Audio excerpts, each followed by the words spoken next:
Hello, screenwriting friends, and welcome to another episode of the Feedback Loop. This is the series where each week we take a look at the first 3 pages from a different writer's screenplay, and we analyze them and review them from the producer's perspective. So we go through word by word, page by page, and I'll show you what the reader's thinking, what the producer's thinking, as they read your words, so we can find out what's working, what's maybe not working, and if something's not working, I'll give you tips and techniques and strategies and ideas and lessons for how to adjust what's written and make it work. The writer is on the call with us, so we can discuss with them our intentions, what they were trying to get at with what they wrote, and we can use that. So the feedback is really geared towards what the writer's intention actually is.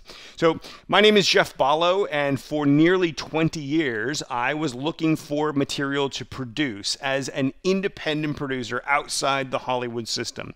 I've looked at nearly 30,000 project submissions. I've personally read about 7,000 screenplays. The problem is, 99% of all screenplay submissions are just not viable for a producer or a production company. My hope with this series is if you come back week after week after work and you start to see how different writers have some of the same or some different problems, you gradually start to see how to turn your ideas into something that will actually connect with that producer or production company. Now, this Feedback Loop series is a live online session. You're free to join us. It's absolutely free. Head on over to the feedbackloop.co. There's a registration link. Join us in this coming Tuesday's session, 3 p.m. Los Angeles time. You can ask questions as we're going through. Or if you have the first 3 pages from your own script that you want to submit for personalized feedback and analysis, head on over to the feedbackloop.co/submit for full instructions. Now, typically when I finish a feedback loop session, I'm going to take that session and edit it down, pull out some of the most concise ideas, and turn it into a teachable video. The problem is that if all you watch are the Feedback Loop episodes, you don't get a full sense of the scope and the breadth of what we talk about and discuss on the live session. And my hope is that you will really join me for these live online sessions. So in this video here today, what we're going to do is show you an entire uncut live online session. The pages today come from a writer out of Toronto, Canada by the name of Metin Guler. His script is called Wednesday's Children, and it is a post-apocalyptic drama, thriller, I'm not sure which. But Metin is on the line, so we'll be able to discuss his intentions and what he was going for with him. When we finish with Metin's pages, I'm then also going to take a look at the first 3 pages of the pilot script for the TV series, the Netflix show Stranger Things. Now, the Stranger Things was originally written as a spec pilot. In other words, the writers wrote it on speculation. It was not an assignment from a studio. They wrote it the way you would write it. You had an idea, they sat down and they wrote it. So I think it's a great example of a spec that actually went all the way. Now, the original spec script was called Montauk, as in Montauk, New York, which is a little town at the very end of Long Island. And I wanted to highlight these pages in particular because they do something really well on page 3 that most new writers really struggle with. They introduce 4 characters on one page. Most new writers, when you introduce 4 characters on one page, it just becomes this mess. You can't, as a reader, you can't wrap your brain around who's who or what's what or the logistics of what's happening. And the Stranger Things pilot script really does this very well. So, let's look forward to that a little bit later in the episode. But first up, let's take a look at the pages from Metin Guler and sit back, relax, and enjoy the episode. All right, so the pages begin. Interior room day. A man's hand rummages through the ash-covered floor, a mad glee on his weathered face, or is it torment? An old scar splits his eyebrow, long beaten coat enwraps his powerful frame, sword on his back blade style. This is Attila.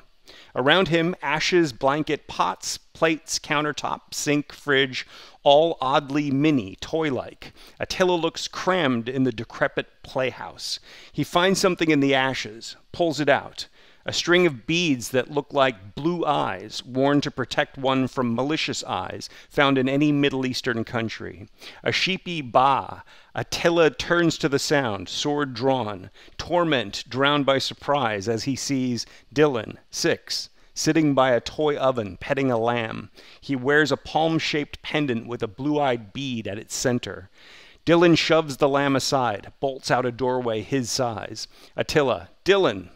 Attila drops the string of blue-eye beads, which sink back into the ashes. He smashes through the plastic wall of the playhouse after Dylan. Interior Playtown, day. Attila chases through playhouses, jungle gyms, all rack and ruin. His feet crunch on scattered toys and little bones draped in little clothes. Exterior Playtown, day. Attila bursts out of a hole in the wall into a forest of gnarly, lifeless trees under a gray winter sky. Attila, Dylan. Exterior woods, day. Attila chases desperately, gangly branches whipping his face. Dark figures appear in hot pursuit. The Geiger counter on Attila's belt ticks alive. He draws his sword. The dark figures gain on him, looming close. Attila hustles. Almost on him, they rumble past clearly after Dylan. Attila strains to keep up. Bursts into a clearing and halts. Dead silence. His eyes dart around. It's deserted. A scream. Attila spots a red-headed woman engulfed in fire, thrashing. He dashes to her, whipping his coat off. She recoils from him, the fire burning her forgotten. Attila freezes in his tracks in recognition. A string of blue-eyed beads dangles from her neck. Man in black off-screen. Hard choices make a leader. Attila spots a lanky man in black out of a spaghetti western and a boy older than Dylan staring away at a bonfire. The man in black puts a hand of fatherly authority on the boy's shoulder. Wrapped around the hand, a bloody stained rosary. Silent tears roll down the boy's cheeks. A fresh cut splits his swollen eyebrow. He cradles a cute but deformed puppy licking his hands. Attila bolts toward them, but oddly getting nowhere fast. The boy reluctantly tosses the puppy into the bonfire. Attila screams a silent stop. The puppy shrieks as it burns. Milton, voiceover, boss. As if on cue, the man in black faces Attila. No longer lanky, the man in black is now Attila himself. And the boy is now Dylan. He squirms to break free from Attila in black, who glares with terrorizing coldness. Attila in black throws Dylan into the bonfire. Exterior woods, day. Attila jerks awake from the nightmare. He watches a meteor break up, flinging fiery pieces across the gloomy sky. Milton, early 20s, a pompous bully, is crouching by him, holding a binocular, hesitant to say anything. Milton, I can take half and slip around the back. Boss? Attila yanks Milton close, cold and terrorizing as ever. Milton continued, or we can... Attila, what? Milton, take the front? Attila sits up next to viney remains of a jetliner's fuselage. They are up on a ridge. It's late winter, bleak and dry. The trees look sick, short, and gnarly. Milton cringes as Attila grabs the binoculars from him. Attila, kids? Milton, huh? Attila pauses, then peeks downhill over the fuselage. A walking blur focuses into a ragged one-armed man by a sprawling ramshackle cottage. One arm checks on a roast on a fire by a rusted car chassis, and strolls back in. Attila, on my signal. Milton readies a flag to signal the posse behind cover farther along the ridge. The posse wears black armbands, except for Zeph, early 20s, African, tomboy pretty with boxer braids. She has a fierce tongue and a fiercer crescent moon blades. She keeps apart from the others, or kept apart. Attila steals a sip of booze from a plastic bottle in his pocket. He leaps over the fuselage, revealing a head-smashed albino where he sat. Storms downhill. Milton sees the posse pour over cover, shoving past Zeph. He spins back to see Attila halfway down, stumbles after him. Attila's counter chirps as he descends. He draws his sword. Okay, so these are the pages that we're going to look at today. Let me put myself up at the corner here. So the So I have to be totally honest, because my belief is that honesty is always the best policy for you guys. Sometimes it's a little uncomfortable, and I do apologize for that. But I think it's better if you know sort of the initial reactions and the initial sort of feelings and the thoughts that are going through the reader's mind honestly, rather than sort of sugarcoating some of it. I had to read this probably 7 or 8 times before I really understood what was going on. So the first time through, I could not wrap my brain around what I was reading. I've read this relatively smoothly and making the picture quite clear. The challenge that we have is that when a reader is reading through these pages, they're going to be reading faster than the pace that I read at. And I was very deliberate to make sure that these ideas and the pictures of the lines are clear. Whereas when someone's reading it, they're not going to have my encapsulation of it ready for them. So Metin is here. So let's put him on the line. Firstly, going to unmute you. Hello, Metin. Thank you for your bravery and letting us. Yeah, no worries. letting us do this. So, first question is, how does it feel to have me read out your script? I know there's like too much in there. I know that. Okay. Like in terms of images, I kind of try to put in way too much up front. To I guess, yeah. Anyways, just because I'm trying to set up a lot of things at the same time, and that's why I put too much up front. Yeah. Yeah. So, okay. So let me tell you the number one biggest difficulty I have. Well, I'm going to go through it specifically because there's a lot in here that I think are going to be a lot of really good lessons in this that we can help to take overall to understand this.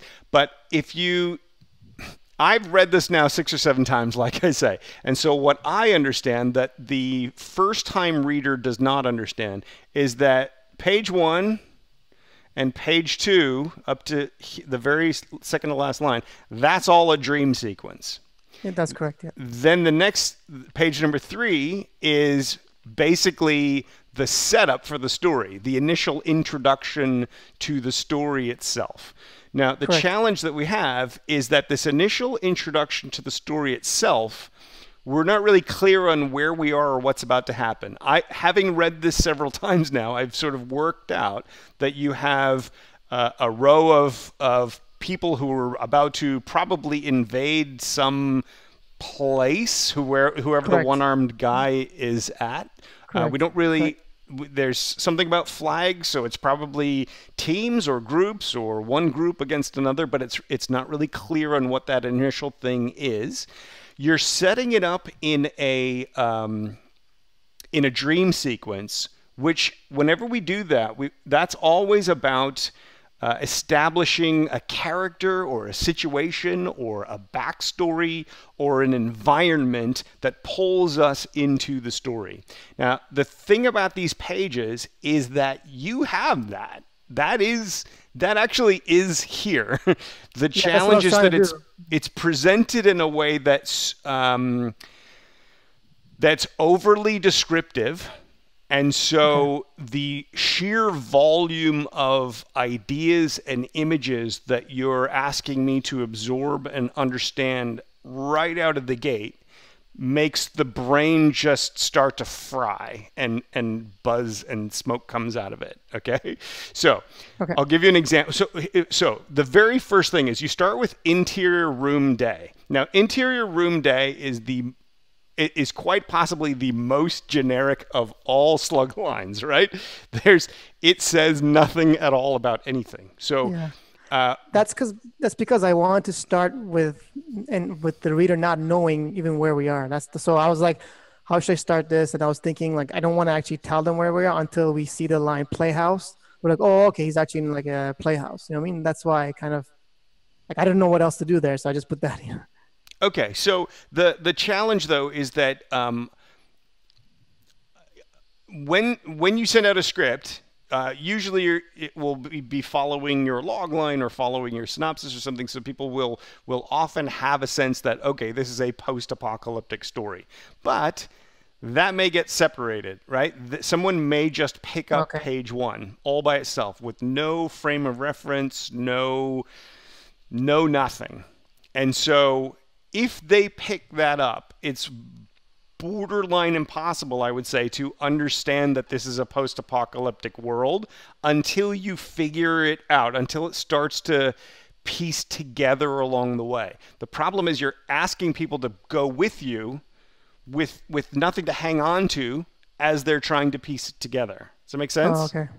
Yeah, so that makes sense. my suggestion, why would you not want it to be known that this is post-apocalyptic, or that we start in this playhouse? Well, the main reason was that it's like, like in the beginning, like I just want to, I don't know, like I just want to have an opening where we don't know where this guy is, and then there's all this, like, until like we pull back and we see that, oh, he's actually in like a playhouse and there's like ash everywhere, and like he's like, I just want to have an opening where it kind of creates a question in the person, like in the viewers or the reader's mind, as to, like, I thought that would be what would kind of draw the reader in. But you know what I mean? Like, like sometimes, like when in movies, when it first opens up, you don't know exactly where you are, but then you realize, oh, this person's here, like, within like 15 seconds or whatever, or even a minute.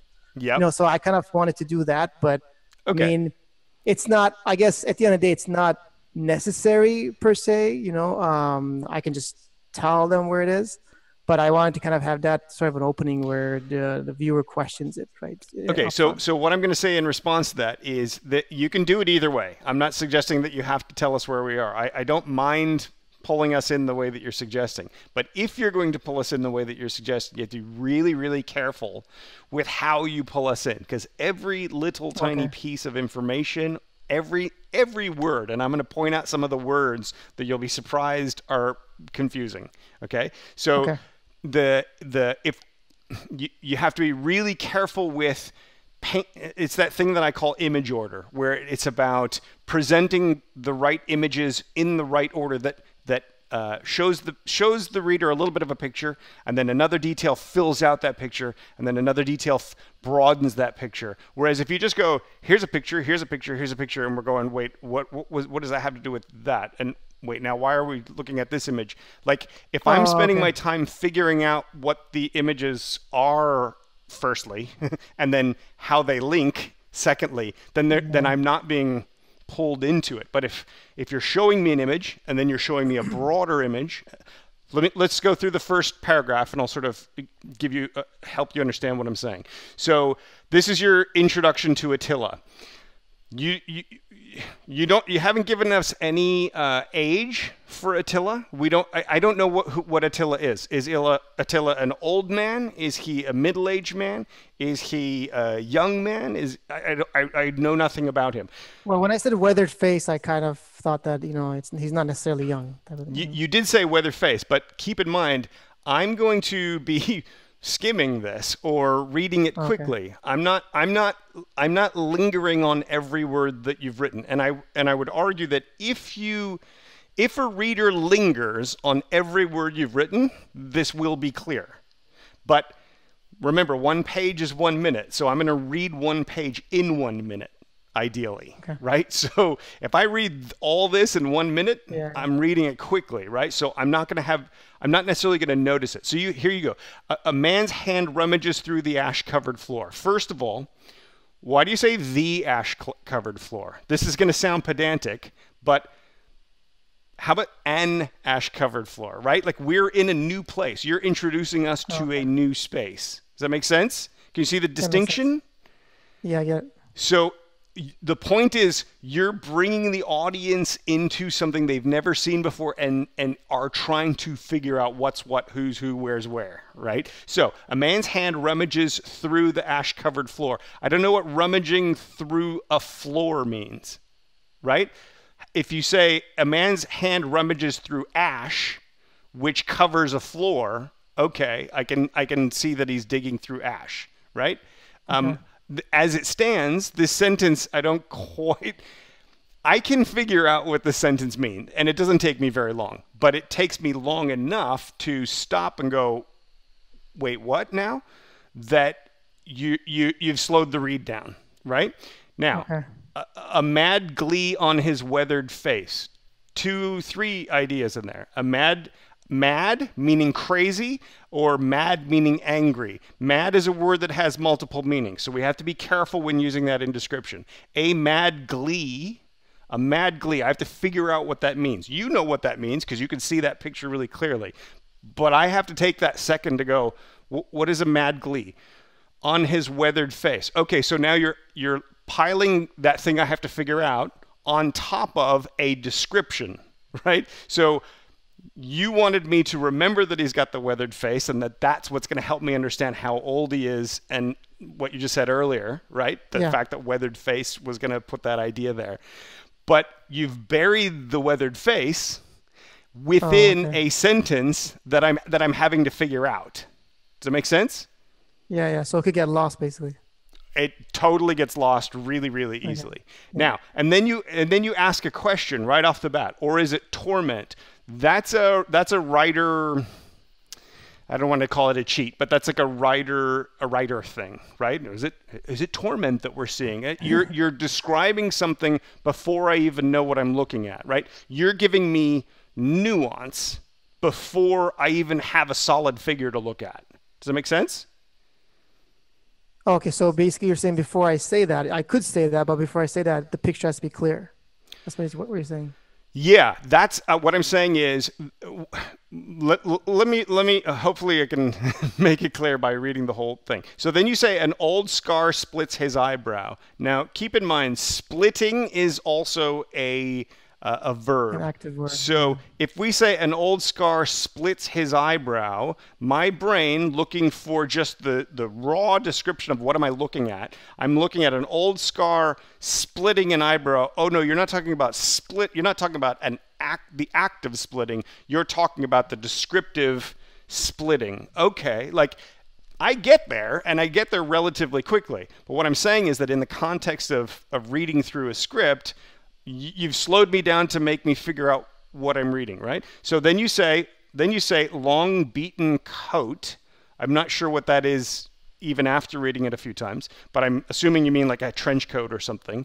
A long beaten coat enwraps is a word that we're not really that familiar with in general, right? But you're saying, okay, it enwraps his powerful frame. So what you're really describing is the powerful frame, and then you're putting a coat on top of it, right? So you're maybe unnecessarily complicating something that is relatively simple. He wears a thick coat, you know? Okay. There's a thick coat on his broad frame. Done. Or maybe right? I'm describing, like I'm putting physical descriptions, like I'm putting way too many physical descriptions. Like to create to create a picture of this person in the reader's mind. Yeah. Well, right? So keep in mind the way to paint a picture in the reader's mind is not to be overly descriptive, particularly in a screenplay. We don't want to be overly descriptive. The way to paint the picture is to show us what we see. Just we see this, we see that, we see that. If you start describing the nuance of this and that and this and that, I have to, particularly if the words could be interpreted a couple different ways, I have to interpret the nuance of what you're describing rather than just there's a guy, he's chasing the other guy, he crunches over some bones and some toys, he breaks through a playhouse. You know what I mean? Like simple, simple, simple. We want to be really careful with over describing. In screenplays, it's always going to work against you until you know that it's clear. Does that make sense? So we want the clarity first, and then once we know we have the clarity, then we can add some descriptors in there to fill out that picture. Does that make sense? Because I guess like I've seen like some screenwriters where they, not everyone, but I've seen some screenwriters where they write really like detailed descriptions that kind of connect the physicality of the person with their nature, right? And that's very descriptive. Like sometimes it's like 5-6 lines almost, right? Yeah. So which I So, recommend but I guess against, like, but yeah. yeah, like I know, like I mostly like it's usually like a few words that I see, but I've seen also people do like where like really detailed descriptions. So I guess I was trying to do that, but No, I it's guess okay. What yeah. don't worry about justifying what you've done. Oh, What yeah, yeah. the point really is to understand. The point is more subtle and more important than that. So let me finish this paragraph. Sword on his Sure. back blade style. So I seriously had to read this for every time I practiced reading this out loud so that I could read it in the group. I stumbled over that line every single time because what are you saying? Oh, you're saying blade as in the character Blade, right? He's Yes. got the sword on his back. So firstly, I need to know Blade. By the way, I've never seen Blade. I know what you're talking about, but like some people are going to read that and have no clue what that means. So if they don't know what that means, sword on his back blade style, that's like, I don't know what that. So notice that you don't have the words he wears a or he, you're doing the clipped sentence thing, right? Yep. Yep. Which can work if we're with you already. So then you end this paragraph with this is Attila. So what you're trying to do here is have this descriptive, all these little descriptive pieces and then present and reveal Attila, right? This is our character, almost like a grand entrance. That's kind of what you're going for, I think, with this, right?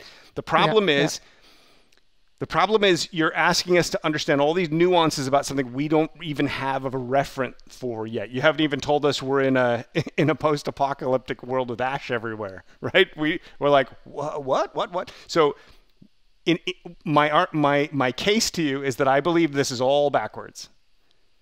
We need to start with Attila, and then we need to describe how he looks or what he's wearing, and then we describe that his hands trail through a foot thick of ash on the ground or something like that, right? Okay. So Okay. highlight, let us know where we are, let us know who we're with, and then go into the description that's gonna fill out the taste for us. You know what I mean? Okay. Now you do this a lot though. So the next I know. sentence, around him, ashes, blanket, pots. Stop right there. Ashes, blanket, pots. Blanket could be a blanket. You are talking about pots and plates and stuff. It could be a blanket. But you're using that as a verb, right? Yeah. So you have to really be careful with word choice because if I go ashes, blanket, pots, plate, wait, what's happening here, right? And then all oddly mini toy-like, I understand what you're saying once I've taken the time to figure out what you're saying. But Yeah. the challenge that you're going to run into is that as people read this quickly, they're not going to see that stuff. It's not until here, Playhouse, that I know where I'm at or that I even could possibly make sense of what I'm reading so far, right? I personally don't see any reason why interior hollowed out playroom post-apocalyptic day. I don't see any reason why you wouldn't want to start that way so that my head goes to that. If we start with that as a slug line, for example, then we can say a man's hand rummages through 2 feet thick of ash covering the floor, right? And then that's its own paragraph line, its own sentence, like skip a space, Attila 40, whatever however old he is, right? Yeah. He's got a gash across his face. But he's fragile and delicate as he looks at the toys that are strewn, that pulls a toy out or something, right? So in that way, it's clear where we are. It's clear who's doing what, and that would pull us into the story a bit more. Does that make sense? Yeah, it makes sense. Okay, so So I wanted to say, imagine there's at least 2, possibly even 3 layers to every page. So imagine that I'm going to skim this page, and in 1 minute, or even half that time, because there's too many scripts demanding my attention, I'm going to skim through this. If you handed somebody this page and just gave them, let's say, 10 or 15 seconds, what do you think they would pull out of this? Are you asking me? Yeah, like what would they pull out of it if they just skimmed it? For 10 seconds. Yeah. They would see like splits his eyebrow, his name, string of beads, blue eyes. There's a sheep or a lamb. There's Dylan there. He's yelling at Dylan. He's running through the playtown, and he's chasing after him. Okay. So this is one of our challenges. That's what you see. That's not what your reader is going to see, because Playtown, it was my third read before I realized what that was, right? Because we start with interior room, and then we go to interior Playtown, but we don't have any setup. We don't have any, there's nothing in here. If I've missed the word playhouse as I skimmed fast, because if I skim fast, right, I'm going to stay on this left-hand side, right? I'm going to say, man's hand rummages through ash on the floor. What's that? Ashes, blanket, cramp, string of beads. Dylan, 6. Dylan, he's screaming Dylan. Okay. Well, I don't know that. And then Playtown, is that a city in Michigan somewhere, right? Like, do you know what I mean? Like, I don't know what that, I don't know what that means. Does that make sense? So this is the layer that we have to understand. And the way to understand the skimming layer is to understand that anything sort of within the paragraph can very easily be missed.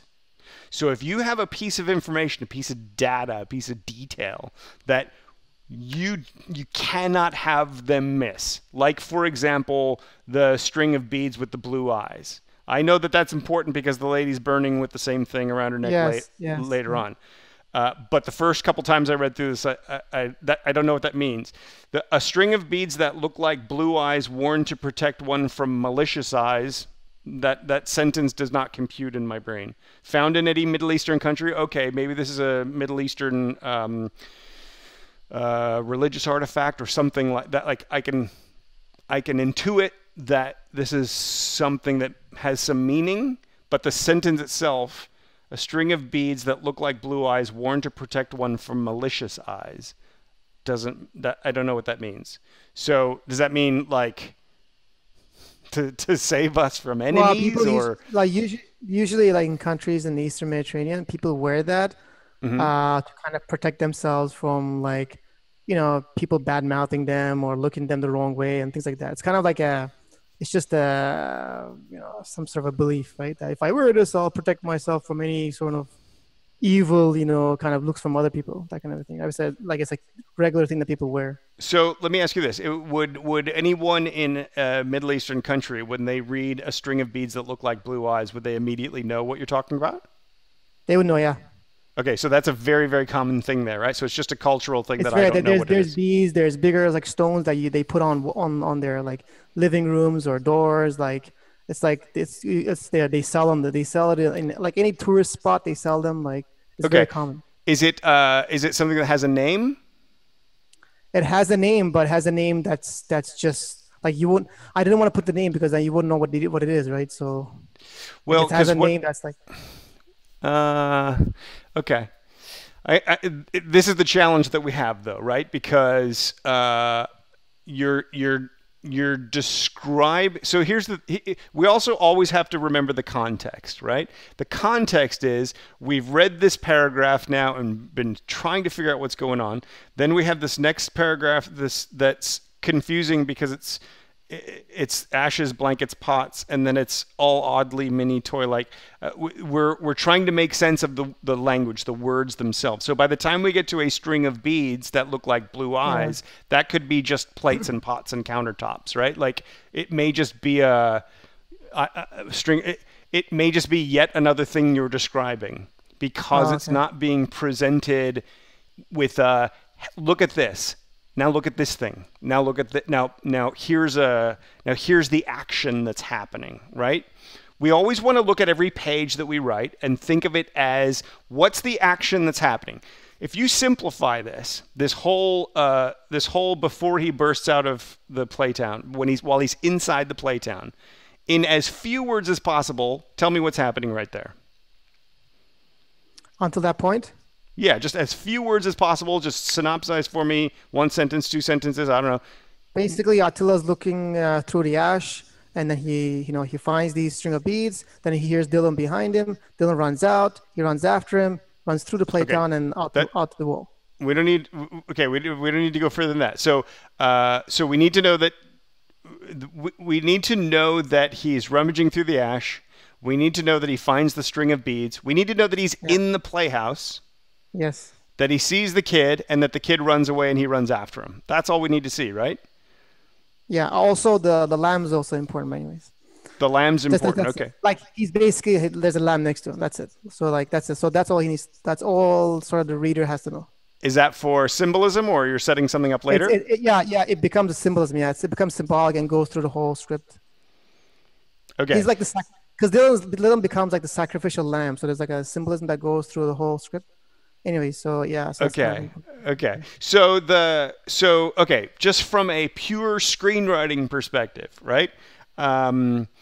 What we want to make sure is that what you've just described in those few words is dead clear here, right? That comes across above all else. Everything else is secondary. How we feel about Attila, the texture of the world, all that stuff, like the logistics of it, the simplicity and the clarity of it are the most important thing. So we want to make sure that, so what I would suggest to you when it comes to like trying to rewrite to make it more solid, strip everything away, go, okay, I've got, what is it, 4/5, no, 3/4 of a page, right? About 3/4 of a page.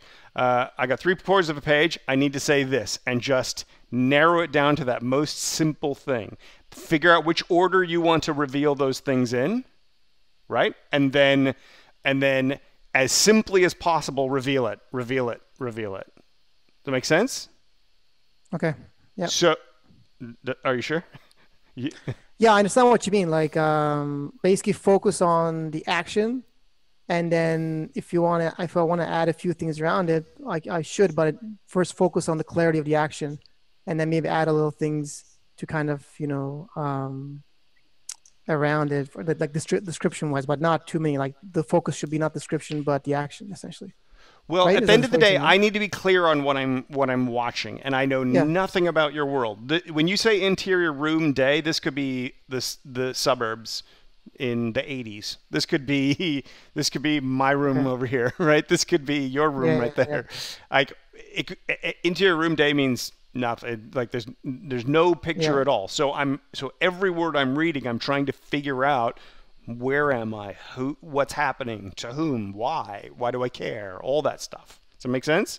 So it's there, but it's buried under all this like creative writing, like this way of trying to get, trying to make it drip with symbolism and be entertaining and, Lord of the Ringsian or whatever, right? So, and all that's really doing is getting in your way. And I would argue this is not just you, this is not just this script. This is like, honestly, half of all screenplays that I read have this very issue. And that's why I think this is kind of like a really important point to understand, is because every writer does it. Almost every writer that I've seen does it, because you know this, you know all that detail, and you want to choose just those right words to evoke that detail. And yes, but I need to understand it first before the detail's gonna mean anything. So, for example, I'm gonna need to know Attila first, or a man rummaging his hands through the ash on the floor. That's fine, but keep that as its own separate idea.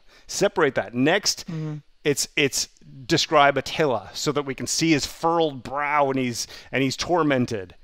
Done. Don't give me is he weathered? Is it torment? Is it like, don't give me questions yet. Like I don't know enough yet to be able to go there with you on those questions. Does that make sense? Once we know it's Attila, then what's the next detail? In the ash, he spots this. Or child play toys. We're in a child's playhouse. Reveal it there next after we know it's Attila. There's no, don't hide it from us. We're there with you on the journey, right? Does that make sense? Yeah. Don't tease us. It's always about finding that fine line, right? Like the balance. You try to make like the balance of, okay, how much do I want to give, or how much do I want to make the reader or the viewer figure things out on their own, and how much or I go the other way where I just tell them everything, right? So like, or make it as simple as possible. So it's kind of, I guess I went too much on one side where I just made it way, you know what I mean? Like I put too many Yeah. things in there where it became too complicated. You did put too many things in there and made it too complicated. That is true, but I don't think it's necessarily so much that you need to be super simple and super obvious with it. We still want you to take us on this journey. We still Yeah. want to feel stuff as we're doing it. The point really is just clarity and making sure that it's super simple of what's happening. If you take this detail that you have in this first scene and you simplify what you've written, you simplify and you just present it simply. If you've designed the scene and you've designed the detail of the scene and you have a fully fleshed out story, then just simplicity is actually going to evoke a lot more. Right? Okay. It's when you just sort of be super simple, but you're not really saying anything, that is Okay. when it becomes too simple. Does it make sense? Okay. Yeah, makes sense. I hope so. So Well, anyway, I so guess it takes time. what's that? No, I'm just saying that when I send in the reviewed version, I guess, or when you like next time I'll send in the Then I'll know if it better makes sense or version. not. Exactly. Then you'll know. Yeah, that's fair enough. So let me see. So we run. So you have this issue quite a lot where you create sentences that are hard to understand. So Attila chases desperately, gangly branches whipping his face. Another one of those sentences that I read 5 times before I go, oh, Attila chases Dylan, which is implied, and you're trying not to over describe things, which is a good thing, but when you say Attila chases desperately gangly branches, like just think about those 5 words in that order. Wait, what? What am I right? So it's like it's the way the words are being presented on the page, particularly when a word can mean more than one thing. So if you say Attila chases desperately, he's not chasing desperately, he's chasing Dylan. He's chasing Dylan desperately. Does that make sense? Yeah. Yeah. So that missing gap, you're on it because you know what's happening here. But I'm still trying to figure out what I'm reading, particularly in the context of this. Now, let's imagine that you simplified this and you come back and you rewrite it and this is all simplified, this first scene. This might actually be okay at that point, right? It's all context. So Okay. if everything's clear up to this point, then I might be able to understand that sentence. I don't know because I don't have that context, but in this context where I'm trying to figure out almost every line, and then I get to Attila chases desperately gangly branches. Oh, okay, right? You know what I mean? It's just that pause that makes that makes it slows the read down and it pulls the reader out of the story, and so we can't then analyze the story for what the story might be worth, but instead we're spending all our time just going, wait, do I understand what this is? So the other thing is, notice here, dark figures is not in all caps. That's a big problem because dark figures appear in hot pursuit is kind of like Attila chases desperately gangly, right? So it's another one of those lines that could probably mean a couple different things. Dark figures appear in hot pursuit. Oh, dark figures, don't say appear in hot pursuit. Dark figures emerge from the shadows, or dark figures chase after him, or something like dark figures appear in hot pursuit is like, let me put it this way. You could say dark figures appear in hot pursuit, or dark figures, they appear in hot pursuit, right? So Okay. do you see how I can read that 2 different ways? Yeah. Okay. I get So it. it's that kind of language that you have to be careful with. You say the Geiger counter on his belt ticks alive. I like that, but I want you to use the word an or a Geiger counter, because we don't know that there's a Geiger counter. So when you're referring to the Geiger counter, when you use the word a Geiger counter on his belt ticks alive, you're pulling us into your story. When you're saying the Geiger counter, you're assuming we already know it's there, right? You're describing something that we're already familiar with. Okay. Makes sense. That kind of distinction is the kind of thing that I'm trying to sort of highlight here. So then, if I missed this because it's not all caps and I don't realize it's a character, right? Then the dark figures gain on him. I'll have that second of, wait, okay. Oh, I see. It's dark figures. I see. And so I'm playing catch up on that. But they gain on him, looming close. Attila hustles. I'm going to recommend against that word there, because hustles can mean several different things as well. You're trying to say that he's getting away. He's trying to get away, but they're gaining on him, right? So we want to just be super clear, simple, clear. Almost on him. They rumble past clearly after Dylan. This would need some sort of separator in here. They rumble past, dash, dash, clearly chasing Dylan. Or, they rumble past clearly after, they rumble past clearly. If you take off the end after Dylan, what is rumble past clearly? Now that I'm reading it, yeah, it sounds weird. It sounds like they clearly rumble past him. Like obviously they rumble past Dylan. Attila strains to keep up, bursts into a clearing and halts. Dead silence, eyes dart around. It's deserted. That's fine, but it's not really adding anything to the scene. A scream. Attila spots a redhead woman engulfed in fire, thrashing. I like that. I can see that. That's a picture, right? Like that's simple, clear. There's no ambiguity to it. He dashes to her. We could probably whipping his coat off. This after I've read it 5 times doesn't seem complicated, but the first time you read it, he dashes to her, whipping his coat off. I've stumbled over that several times because it's just an odd order of things. She recoils from him, the fire burning her forgotten. I love the poetry of that line, that sentence. I really do. I was like, the fire burning her forgotten. That's a novelist's line. I like that. But in a screenplay, it takes that moment and goes, the fire burning her forgotten what? Right? Like, what is it that it's burning? Okay. It's burning her forgotten beads. It's burning her forgotten shoes, right? Do you understand what I'm saying? Like the poetry of it gets in the way of the clarity of it. Attila freezes in his tracks in recognition. String of blue-eyed beads dangles from her neck. Cool, we can see that. Man in Black, hard choices make a leader. That's fine. You're introducing somebody before we introduce him. That's okay. In the context of how confusing this scene has been for me as I've been reading it, okay, you're throwing now another layer of figure this out now too on it.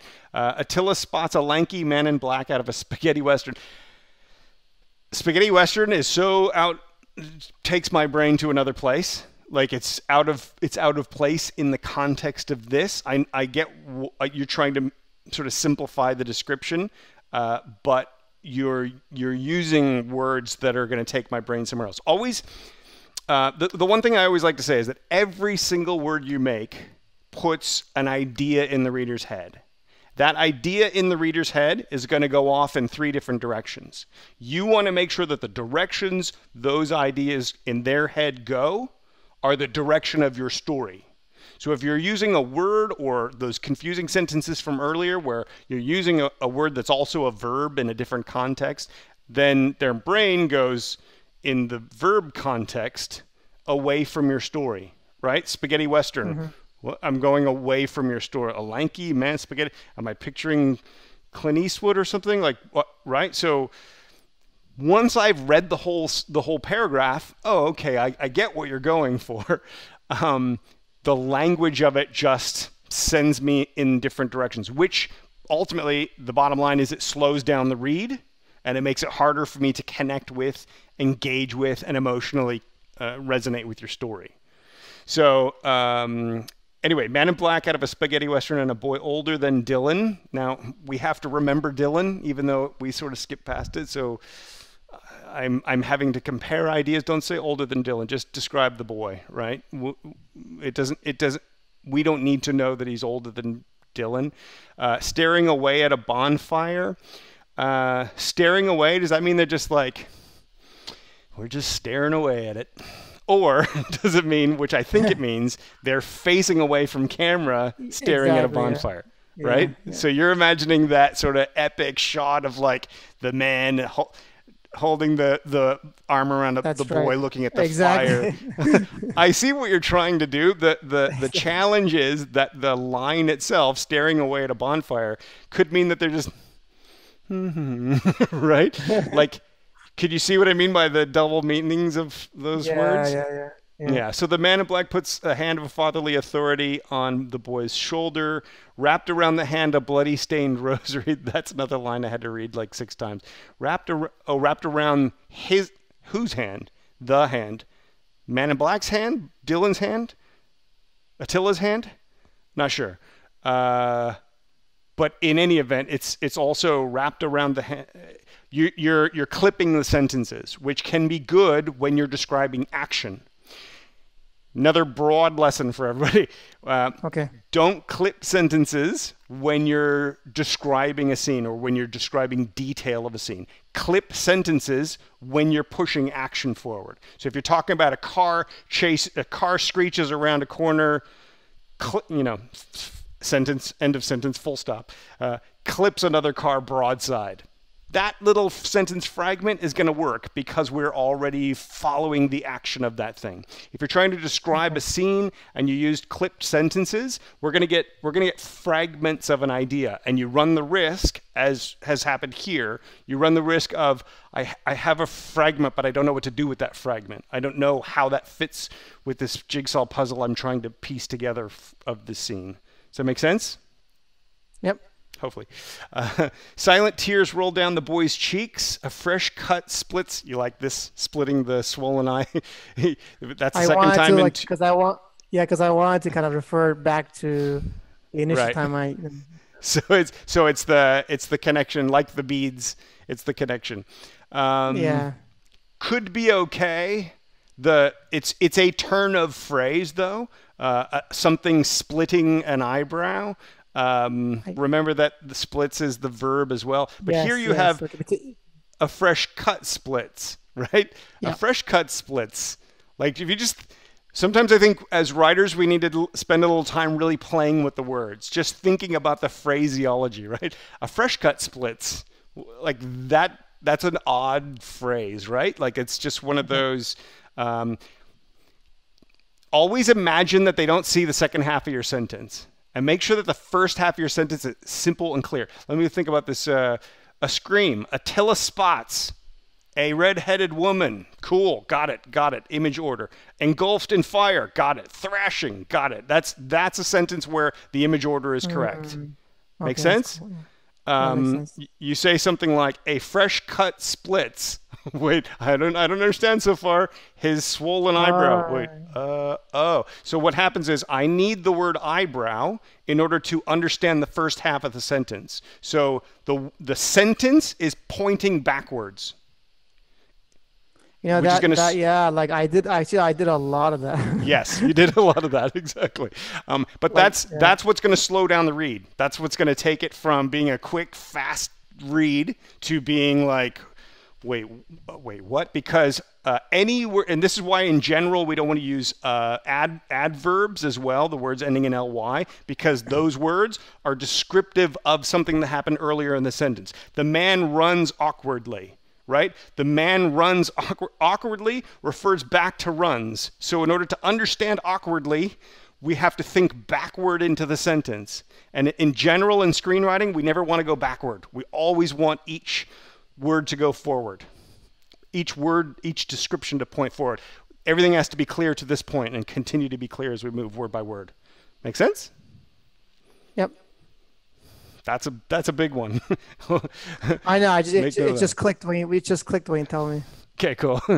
Attila bolts toward them, but oddly getting nowhere fast. I think this is where you're describing like a dream sequency thing where he's running, but it's that still motion where he's not. Yeah, exactly. You're directing. Yeah, because I was trying to say, at this point, I want the reader to know for sure that it's the dream. Right, because there are odd things happening, and now we know for sure it's a dream because this guy, it's the typical dream thing that happens, right? Like he's trying to run, but he can't.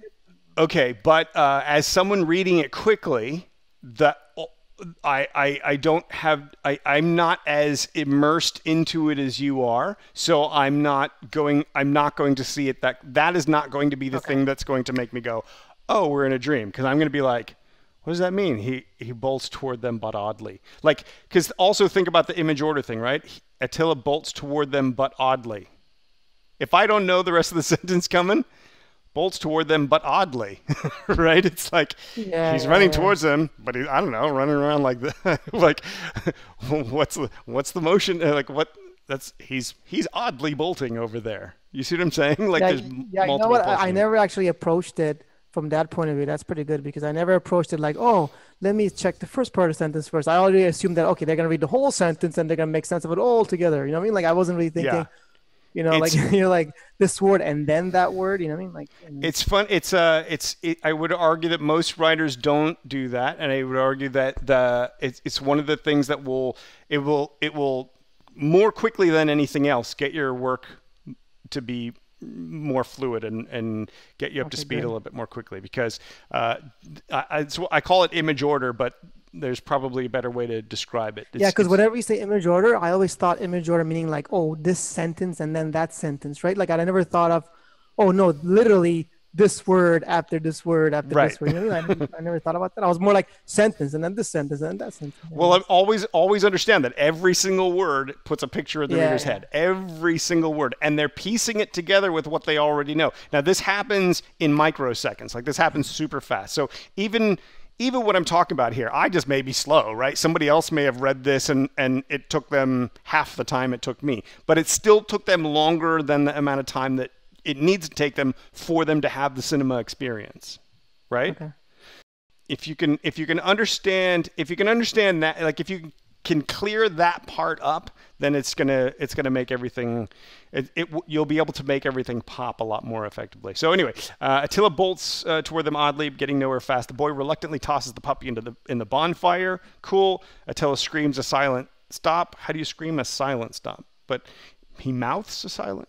He mouths it. Yeah, he mouths it, but he's like screaming, but there's nothing coming out of his mouth, basically. Well, but I'm pointing out that question popped in my head, right? So, so it might be worth trying to smooth that out a little. But anyway, puppy shrieks as it burns. By the way, evil. Thank you. What a terrible image to put in my head. But anyway, good. Milton voiceover, boss, as if on cue, the man in black faces Attila. No longer lanky, the man in black is now Attila himself. I understand what you're going for. I think you can, again, using the things that we've talked about already, tighten this up, like clarify this, but I think it's not that far off. And the boy is now Dylan. He squirms to break free from Attila in black. So you've drawn that connection so that we understand. Yeah. Cool. Who glares with terrorizing coldness? Fine, but what does glaring with terrorizing coldness tell us? Attila in black throws Dylan into the bonfire. I would argue you don't necessarily even need to say something like who glares with terrorizing cold. Who glares, right? He grabs Dylan, throws him into the bonfire. Now, what you need here, Attila jerks awake from the nightmare. This has to be highlighted, singled out. Bang. Make it big, make it clear. If we don't know that he's jerking awake from the nightmare, then we're going to keep reading, assuming we're in this nightmare scenario world thing, right? The first time I read through these pages, I assume there's ash everywhere, right? Is there? Yeah. No, it was only in the dream. Only in the dream, right? So if I don't know that, so we want to. If you're going to paint these kinds of pictures, we need to make clear in the subsequent scenes or in other situations that we're seeing something different now. Does that make sense? Okay. Yeah. He watches a meteor break up, flinging fiery pieces across the gloomy sky. That's fine. I'm assuming that's going to have some connection to the story. Yeah, otherwise, it's just a random cool visual. Yeah, it's going to have a connection. Okay.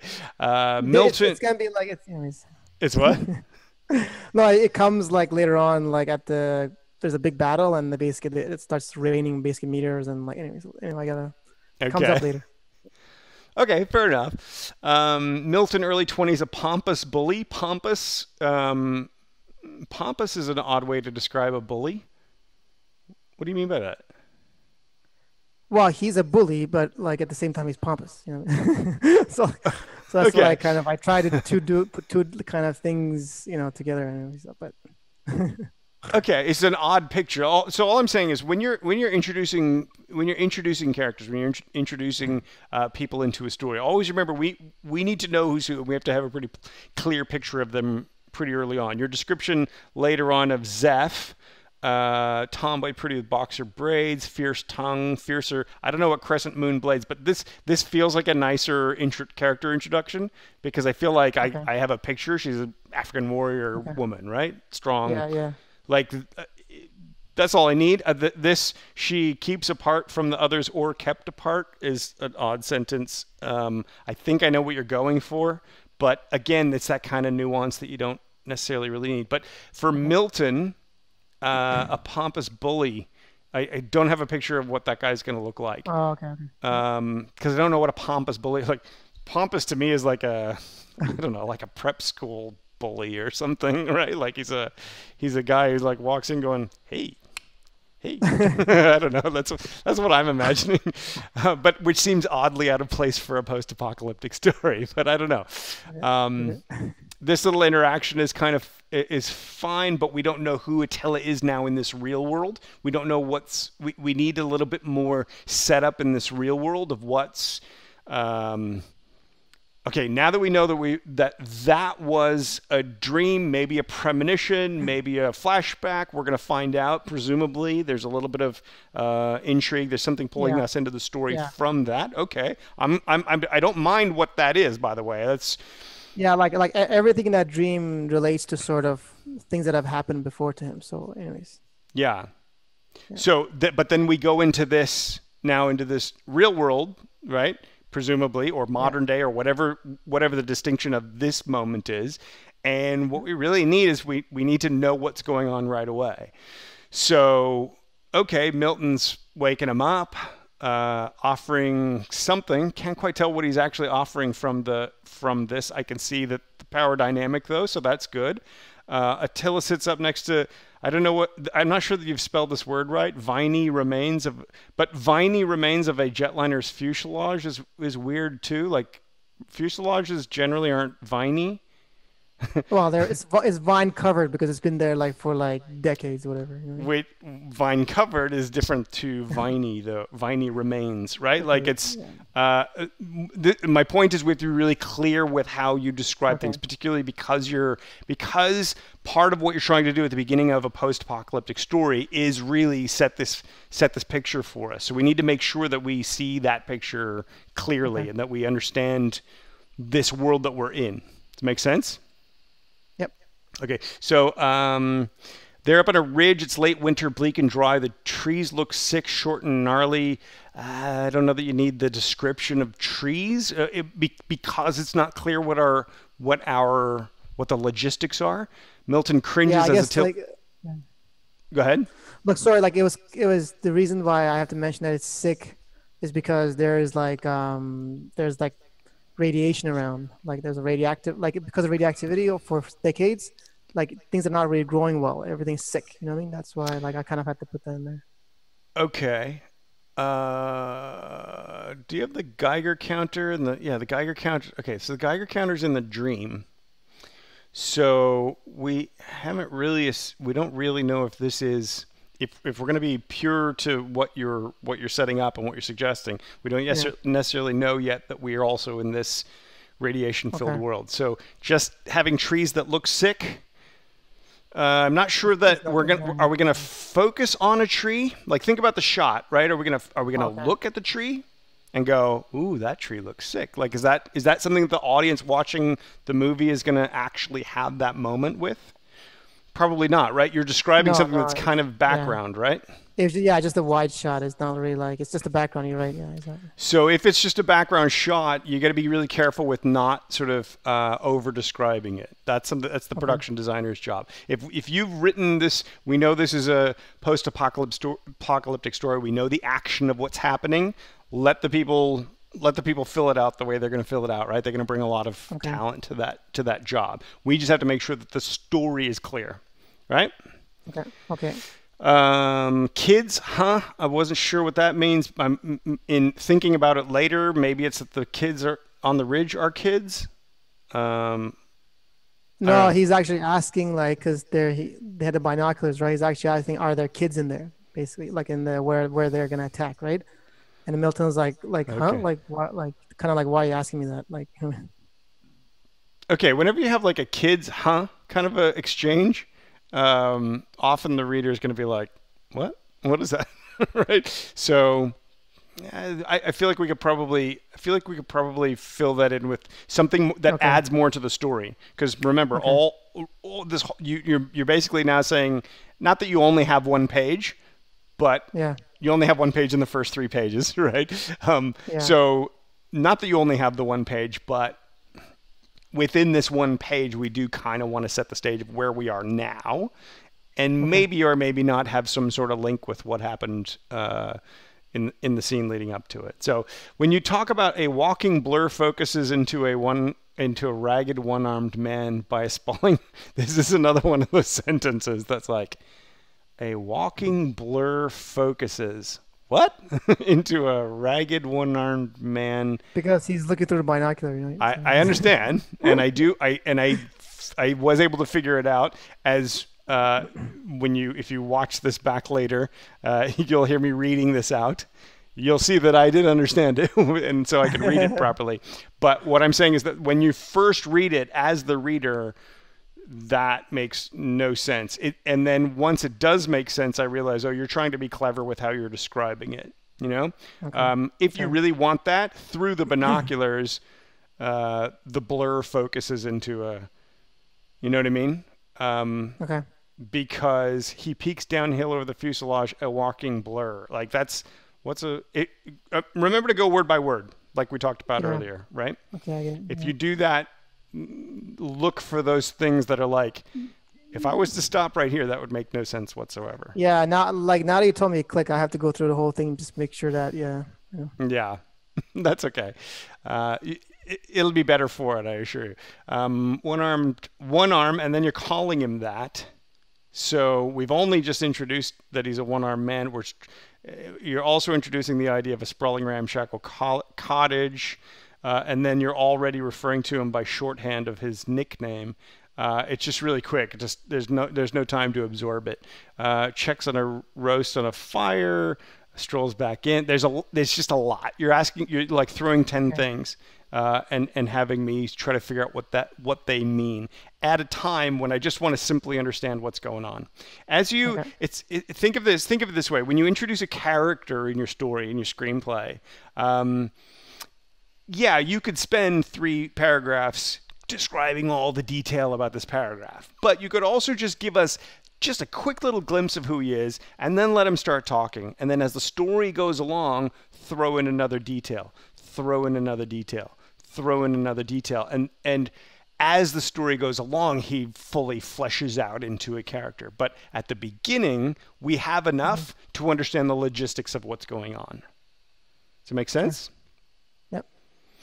Okay, so on my signal, here's another one of the sentences. He readies a flag to signal the posse behind cover farther along the ridge. You're describing like 5 different things there. He's readying a flag.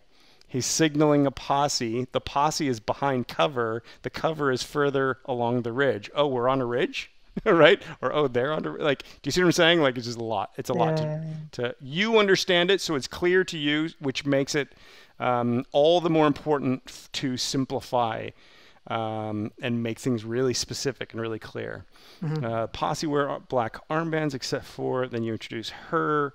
Attila steals a sip of booze from a plastic bottle in his pocket. I wouldn't say steals because we're in a post-apocalyptic world. There's so many, like, is he a thief? Like, always think through every word that you've got and think if there are different meanings for the word as well. If there are, simplify with a simpler word. Okay. That's going to be the rule of thumb, particularly at the beginning, particularly while we're still trying to figure out what the world is. Yeah. Leaps of the fuselage, revealing a head-smashed albino where he sat. I don't even know what that means. He was sitting on an albino whose head he smashed earlier.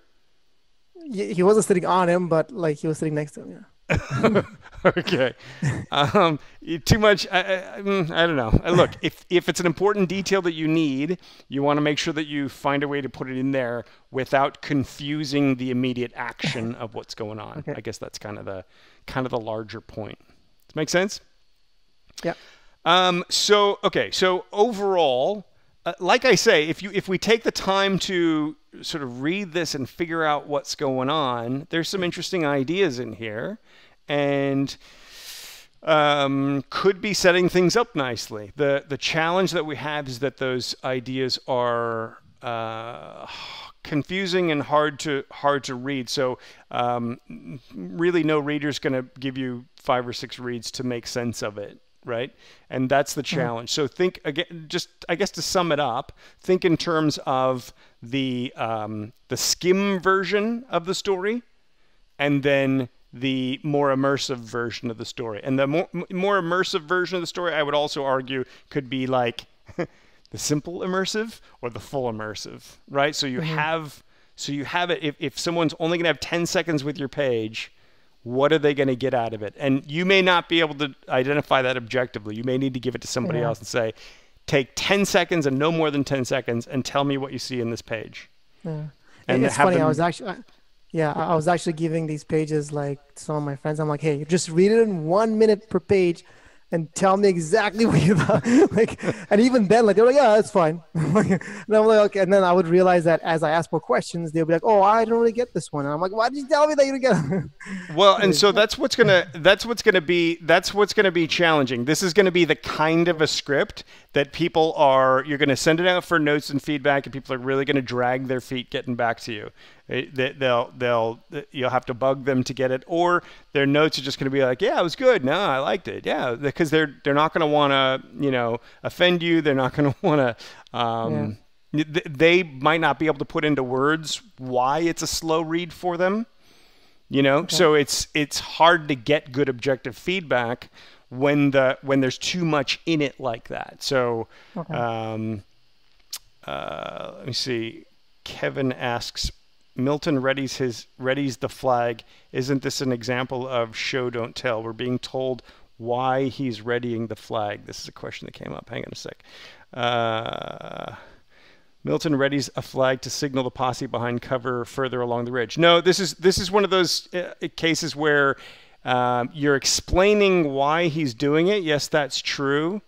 To signal the posse behind, but you're describing the action itself and the intention of the action. I would argue that this is fine because we're going to need to be able to see the posse the way this is described as it is anyway. You're gonna need to see the logistics of it as well. So it's not really purely just additional. Kevin, when you talk about show don't tell and how to that we don't want to write anything in there. The point of that general rule of thumb is that we want to make sure that we're not writing something that the audience will never see. So we don't want to say something like Attila, used to be a drunk in his past life, but we're not seeing that on the screen. Like, we want to avoid that because it's not there. But something like this, to signal the posse behind cover further along the ridge, we're seeing that. So that's why this is fine in that sense. Hopefully that makes sense. Okay, so anyway, let's see. Is that cool? Do you have anything else you want to ask or talk about, or have I covered it in? I just have one question actually. Yeah, sure. How I mentioned the Man in Black? Yep. So one of the things is that later on, and like in a few pages later, I actually give him a name and I actually kind of give a more full-on description as who this person is, right? So I guess my question was that, like, like is it okay to do that later, or should I just do that now? Like, in the like, because right now we don't really know in the beginning. That's why I didn't want to describe him. So in other words, we don't know that this is, let's say, Jason later on in the script. So you're calling him Man in Black because of the Yeah, context exactly. of Yeah, this. exactly. Like, But is then that later okay? on, you're Like, going to introduce him and call him Jason. So you're probably going to have a scene later on. This is Jason, who we saw earlier as Man in Black, which is going to feel yeah, awkward exactly. then. Right. Yeah. That's always a tricky thing. There's no right or wrong. You can use his name here. You can do it as you've done here. This is perfectly fine. Okay. When you introduce him later, introduce him as whatever his character names is. Maybe say who we recognize from the dream as the Man in Black. Okay. Something like that. You can add that simple little line. It's just a point of clarity at that point. So that would be fine. I didn't have a problem with that part of it. It's more the description. I think the takeaway for you for these particular pages, and Yeah. like I say, we can always talk about a million things here, but for these particular pages, I think the takeaway is we have to be really careful about how we word things so that we're always making sure that the ideas are clear and that the logistics are clear. Think the logistics of the scene that you're writing. I'm watching something on the movie screen. When I'm reading this, I'm picturing it as a movie on the screen in front of me. If I'm confused about the logistics of it, I'm not following the movie. And if you're describing detail and that's getting in the way of me understanding the logistics, then you're not pulling me into your story. You're not giving me a chance to care about your characters or have emotional resonance with what's going on. Does that make sense? So would you kind of say that it's almost like imagine a tree that's like covered full of leaves where you can't even see the branches or anything, whereas the branches is what's important, but you can't see it because there's too many leaves, like that kind of thing. You know what I mean? Like, is Yeah. that kind of like, yeah. Since it's clear to me that you like thinking in symbolic metaphor, yes, I think I think that's perfectly fine as a metaphor for that. I would almost say though that we might need to know that the leaves are magic, so we don't want to get rid of all of that. But Oh, of course not. Yeah, if I don't. all we're seeing are magic leaves, we don't even know it's a tree. We're just going, why is he showing us leaves? Yeah. That's kind of I think the takeaway. So hopefully that makes Okay. sense. All right. So thank you for sharing your pages, Metin. I appreciate that. I'm going Yeah, no to problem. mute you and send you back into the group. Is that cool? Say goodbye if you Yay. want to. Yeah. Bye, everybody. Thanks, Metin. I appreciate that. No problem. Let's see. Okay, so for everybody else watching, do you have any questions about any of that stuff? There's a lot in there, and I think this is something that is so many writers face these kinds of issues. There are other things we can talk about. There are issues with well, not issues, but how is this going to be perceived and viewed from the standpoint of someone reviewing or assessing the project?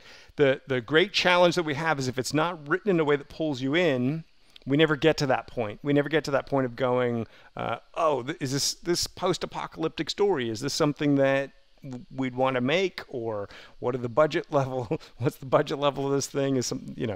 Would this be right for such and such an actor? We don't even get to those questions because the words themselves can sort of get in our way. So, you guys have any questions about any of that? Maybe not. You guys still with me? All right. So ultimately, the challenge of writing really is finding the balance. The challenge of writing is understanding how to include enough to make the picture clear, but how to not include so much that we're giving the wrong things priority. You have a limited amount of page to make sure your story is clear and give your reader the cinema experience. And so making sure that we actually can do that, making sure that we actually achieve that is the tricky part. That idea of blocking off the second half of the sentence and just reading those first words and stopping mid-sentence, making sure that itself is not confusing or the words could be read a different way. That's something absolutely every writer can do and should do, because I see this all the time, constantly. So now, what I would like to do also quickly, we're going a little bit long today, I think, but this might be a little fun, is to go and look at the pages, the first 3 pages from the pilot script for Stranger Things, which is the Netflix show that got all the buzz last year and is continuing to acquire buzz as it goes along. It was originally written as a spec script by the Duffer Brothers, and I want to read the first 3 pages so that you can see how they sort of introduce you into the story. Now, I don't necessarily think these are a perfect first 3 pages either. There's a couple of things that I would probably change about them, but they do pull you in, and they also serve as a really good example for how to introduce 4 characters in one scene, which is something a lot of writers do, and a lot of writers fumble a bit, so it makes it hard to understand who's who and what's what in the story. So let me flip on over there and read you these pages. All right. Titles over black. 1942, World War II. The United States builds a military base at the easternmost point of Montauk, New York. It spans 278 acres. It is called Camp Hero. 1972, the Cold War. An alleged series of top-secret experiments begin to take place at Camp Hero. December 1980, Camp Hero is shut down for undisclosed reasons. To this day, its records remain classified. Exterior Montauk sky, night. We fade up on the night sky. Dark clouds swallow the stars. We hear a low-end rumble. It sounds almost like thunder, only it is somehow more alive, like the growl of an unseen beast. We tilt down to find Camp Hero military base. It is an imposing cement building in a dense forest. A long-range search radar dish rotates atop its roof, around and around. Superimposed titles, Camp Hero, Montauk, New York, October 5th, 1980. 2 months before the shutdown. Interior Camp Hero tunnel system, night. We move down a long windowless corridor. There is a steel door at the end. We draw closer to this door and closer, and whoom! The door suddenly explodes open. The hinges shriek.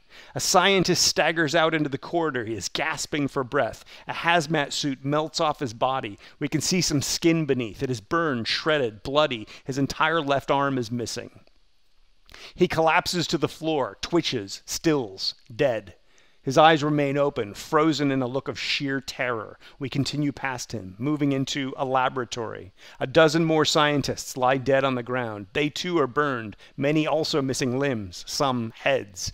We survey the lab around them. There are bulky computers, mysterious analog equipment, and most striking of all, an isolation tank, an upright metal cylinder filled with water. A tangle of electrical wires connect this tank to a metal door frame. The door leads nowhere. There's just empty white space behind it.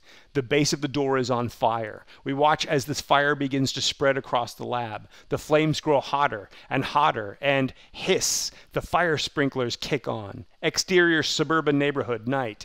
Hiss, the lawn sprinklers kick on. We are now in a 1980s suburban cul-de-sac. Quiet, calm.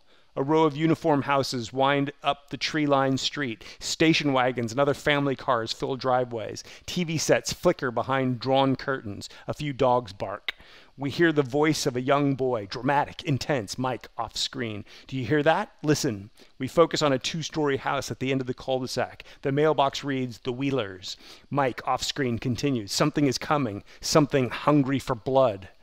Interior Wheeler house, Mike's room, night. A group of boys, 12 years old, play Dungeons and Dragons. They sit in a circle, their knobby knees buried in carpet. A map is spread out beneath them, along with an empty pizza box, canned Cokes, and the all-important Dungeons and Dragons monster manual. Mike Wheeler, 12, is the dungeon master. He is a cute, moppy-haired kid, classically good-looking except for a birthmark on his left cheek. Mike continued. A shadow grows on the wall behind you, swallowing you in darkness. It is almost here.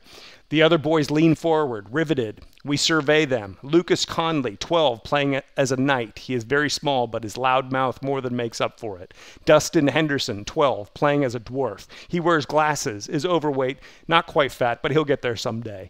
Will Byers, 12, playing as a wizard. Soft-spoken, gentle. Will, what is it? Dustin, the Demogorgon? Will, we're screwed if it's the Demogorgon. Lucas, it's not the Demogorgon. Mike waits for them to settle down. Then an army of troglodytes charge into the chamber. He slams six-winged miniatures onto the map. Mike continued. Their trails drum the floor. Boom, boom, boom. Troglodytes. So one of the things that I love about these first pages here is in 3 pages we set up some sort of mysterious intro opening to this scene. There's this secret government facility. It's on lockdown. There's this weird thing, this fire happening. People are getting burned and melted, and mayhem is crashing and tumbling inside. And then as we go further in, we see sort of what is this mysterious place. The fire sprinklers kick on, and then we do the transition to the lawn sprinklers. So we're going from this situation to this perfectly calm suburban cul-de-sac, and then the character is also talking about this potentially scary, brooding situation. So it's a nice tie-in between the setup, which really hasn't told us too much about what the drama is, what the situation is that we're going to respond to, or that is going to perhaps open up into the story. But we transition into meeting these 4 kids, and it has this also very reminiscent 1980s style TV show, a little bit of, or E.T.-esque with the government and the cul-de-sacs, or with any number of 80s style shows that have the monsters so you have that initial setup, and then we pull us with this really nice transition into meeting the kids. Now, how are we going to introduce 4 different kids in the same scene? They do it fantastically by they're playing Dungeons and Dragons, and we see each of them playing a different character. There's the Dungeon Master, there's the Knight, there's the Dwarf, there's the Wizard. Now, I never played Dungeons and Dragons, so I don't know the specifics of what that is, but if you did, you probably have a pretty clear picture of these kids right away. If you don't have a clear picture of these kids right away, you got the cute moppy-haired kid, you have the small but loud-mouthed kid, you have the dwarf kid who's not quite fat, but he'll get there someday. What a great line as a line of description. You have the soft-spoken, gentle kid. And then you have that they're playing the game, and we're right into a perfectly normal suburban environment where there's potentially this impending scary situation or something mysterious happening, presumably right around the corner, right? It's a simple first 3 pages that pull us into the story. We haven't gotten to the main hook of the narrative, and this is another point that I want to really point out to you guys.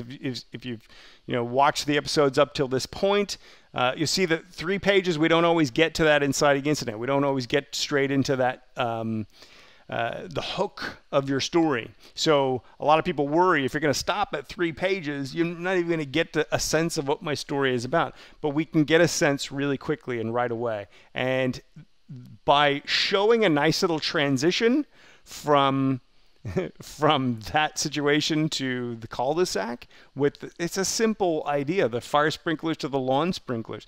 That transition makes us feel like we're reading writers who understand what this is all about, who understand the idea of connecting scenes, of taking us through a narrative story where the pieces are fit together beautifully and perfectly. So even though there are a couple things that I would probably do differently, they have isolation tank right here, buried in the middle of this section, which really doesn't actually describe much or tell us much. I would probably have highlighted isolation tank all by itself, just so that if we're skimming it, we don't miss that line. I'd probably see if I could add something a little more hooky in there, something that's like an unusual thing. A door with just empty white space behind it. It leads nowhere. It's hard to imagine what we're supposed to be looking at there. I feel like there could probably be something described in there, something that grabs us more intellectually. But other than that, I can't really find too many flaws in this. These are a nice initial 3 pages. Does that make sense? I'm in general not a fan of the we fade up, we tilt down we move past, we draw closer. You're calling attention to the directing. Now, these guys who wrote the script do end up directing this thing, so a lot of what they're including knowing they're going to be the directors. If you're writing a purely spec script, I'm going to generally recommend that you avoid that kind of thing. But as you can see, if it's the most effective way to do it, it's not against the rules. It's just, I argue that if you're writing it purely to write and sell your script, or you're the writer of the project, generally try to avoid those camera angles. But it works. So if it works, it works. The whole point is to tell a story and pull us into the story and make it effective. So hopefully that makes sense. You guys have any specific questions or anything you wanted to talk about? Let me scroll through our chat box here and see if there's anything that we missed or that we should have talked about. So Terry didn't understand that the first part was a dream sequence. Yes, that's true. Yep, they'd only be seeing that Attill's looking for Dylan. That's true. Doesn't we recognize take us out of the movie? So Gloria was referring to something in Metin's pages about we recognize this. So the idea of we in a screenplay. Here's the thing. There is never going to be a definitive do it or don't do it situation. It is a device. It works. It is effective. I can't tell you not to do it because you're going to see it in lots of screenplays, and sometimes, frankly, it's going to be the best way to describe something or to pull us in or to show us something. And if it's the best and most effective way to do that, use it. The problem is, the problem that I see is that writers rely on it. Writers use it as a crutch. Arguably, the way it was done just there in the Montauk script, where why do you need to see we fade up on the sky? It's because they want to have this thing where the camera goes like that. That's a camera direction thing. We don't need that, really. We could just describe the night sky, and then we could say, below, the city sparkles, or the small town, whatever it is, right, or the government facility. You can do that with your descriptive words. That said, there's no law against it. There's no rule against it. A lot of people think that it's a perfectly good thing to do. My problem is when you rely on it, and also understanding that a director looking at you directing their script from behind the keyboard can be a little frustrating. And some will simply just change the scene or shoot something a completely different way because they want to own it. They want it to be their directorial vision, not what you told them to do. So if you tell them to do it by the way you describe it, as we saw in the Logan script a couple of weeks ago, then they're going to see the shot. But you haven't told them to shoot it that way. You haven't said we. You haven't said low camera angle. You've just used the words that put that picture in their head, so it was their idea. And then you're going to see your shot that was their idea, right? Does it make sense? So hopefully that makes sense. Let's see. Fernando says, I will have questions when I go back to review my script. There's a lot to think about in this session. Okay, yes, that's true. Let's see. I was referring to... Oh, we recognize him as the Man in Black. Oh, so Gloria was asking about if we add his name later as the Man in Black, we recognize him as the Man in Black. No, it's not necessarily going to pull us out of the story because it's a way to clarify what we're seeing. Always remember that the bottom line is we want the audience to have the cinema experience as they're reading the pages. We want them to, when they read this, feel as though they are sitting in the cinema, looking at the screen, watching the things unfold in front of them. If the Man in Black is there in the script, in the dream sequence, and then we see the Man in Black late in 3 scenes later, but now he's got a name, he's a character, the audience in the cinema has the actor as their reference. The audience in the theater sees Brad Pitt or whoever it is, right? They go, hey, that was the Man in Black. They instantly know. There's no thought about it. On pages, it's just black and white. It's just words on a page. So if we're going to recognize somebody that we saw from before, we can say we recognize him as this guy. We need some way to make that bridge happen that happens instantly for the cinema audience, but that does not happen instantly for the reading audience. So that's why we can go ahead and use that, and it's not going to pull us out of that story. Does this make sense? Okay, so you guys have any other specific questions? What do you think about the Stranger Things pilot? That was a spec script. That was something you guys could be writing right now with no contacts in the industry, no, you're just starting out, you're creating your own work, and you're doing it because you love it. That's how they wrote that. So that got noticed. That got where it needed to go. That's the kind of thing that you guys are going to be doing, presumably, to create your stuff. So hopefully that makes sense. Hopefully that's clear. Hopefully that's inspiring to you on some level. If there are no other questions or other specifics that we want to talk about today, Eddie says, very cool opening. Yes, I agree. Simple and not even necessarily something we haven't seen before. The power of that show is going to be that as it goes along, it's building upon that. They're not reinventing the wheel in these first 3 pages. Arguably, they're showing us something we've kind of seen before. But they're showing it in a way that pulls us into the story, that draws us in, that's a narrative we can follow. If then they gradually build and add and start showing us story or character decisions or events or circumstances that we haven't seen before, then they hook us. Does that make sense? So the first 3 pages, one of the reasons I want to talk about the first 3 pages in this series is because the first 3 pages are those pages that are going to let me know if I should keep reading. You don't have to hook me. You don't have to give me the big inciting incident, that big dramatic moment that says, this is the story for me, right? But I do, in those first 3 pages, need to see that this is something that I should keep reading. That this is something that's clear. This is something that I understand as I go through it. This is something that is building step by step by step. If you're doing that, then the judgment happens 5 pages, 10 pages, 30 pages, 60 pages down the road when we see what the story elements are that you're building. Those first pages simply have to draw us in and make us know that we're on the right track and should be reading this script. Hopefully that makes sense. So let's have let's have some fun. Let's keep doing this. If you have pages to send in, please do. If you don't have pages to send in, this will be a short-lived series. So go to thefeedbackloop.co/submit. And that has instructions on how to submit your 3 pages. Hopefully you can see that I'm here to help, and I'm kind and gentle, and I'm going to make this as enjoyable an experience for you, the writer whose work, in Metin's words, I'm ripping apart.